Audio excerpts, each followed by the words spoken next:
Speaker, I rise in opposition. Please proceed. In opposition to the floor amendment. Speaker, many will recall that I enumerated 15 job killer bills. The mothership of this amendment is job killer number 14. The unfortunate thing is that this legitimizes otherwise a real bad policy, taxing nonprofits, and we're trying to make it look good by taking out homeowners associations. That's equivalent of, I would say, Mr. Speaker, putting lipstick on a pig, or trying to pull out a sliver when you've got a dagger already in the heart. These are job killer bills. They should be known for what they're actually intended to do, and this is just a gesture without substance. Thank you. Thank you very much. I am for the amendment of helping the condominiums, as I do live in one, and pay maintenance fees, but I am against the underlying bill. Thank you very much. But it's very difficult in this economic time to pass a measure like this. I will wait to see what comes out of conference committee, but please have the clerk note my very serious reservations. So, Yes, in opposition, Mr. Speaker. in opposition, please proceed. In reference to some of the previous speeches on the amendment, I do want to address that it doesn't matter whether you increase the 1% tax or take this 1% deduction away from people. It's a tax increase, and that's why I'm in opposition to it. And we keep talking about we're going to figure this out in conference committee. Well, I came here to represent the people of my community, District 43 in Eva Beach. And this bill only went to Finance Committee, and now people are saying that they don't want us to give input about how we feel, and we want to leave it up to just a few members of the conference committee to decide which of these tax increases that we should include for these different groups, which includes a 1% tax increase now on condominium maintenance fees and homeowner fees, which would affect almost 60% of the people in my community. It would increase a 1% tax on the gross income of real property leases. It would increase taxes on home service providers, a big community in my community that try to help a lot of people. And so it just goes on and on and on. And I just wish that we could all somehow be more part of the process to choose which ones are good and which ones are bad and which ones are no longer valid according to the finance chair. So for those reasons, I vote no.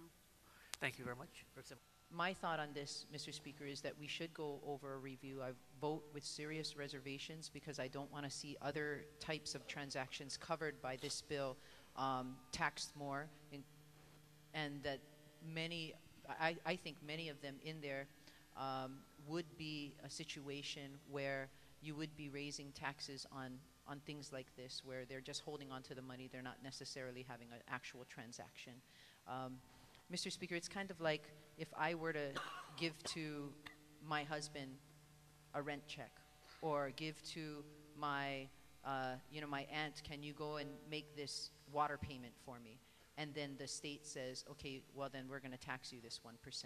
It's very similar to that because we're giving that money, whether it be an insurance payment or a water payment or a property tax payment, we are taxing these homeowners associations upon that transaction.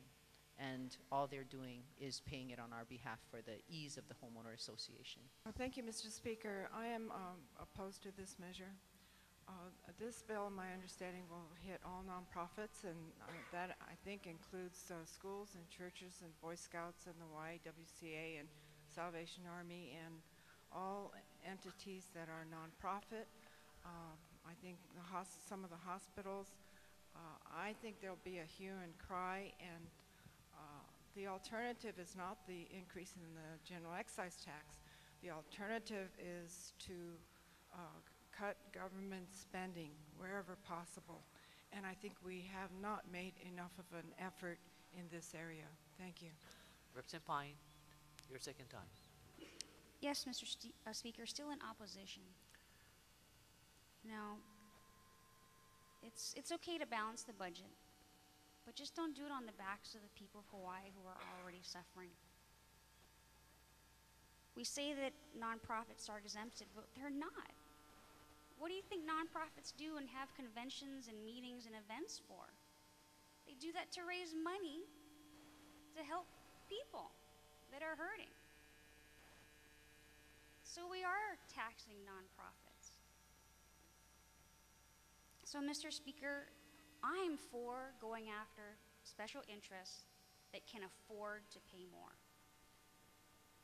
And I wish we would have a better discussion and have this bill not introduced last minute in Finance Committee, where very few people were able to review these different things line by line so they can come and testify in person to prove that they deserve this tax deduction.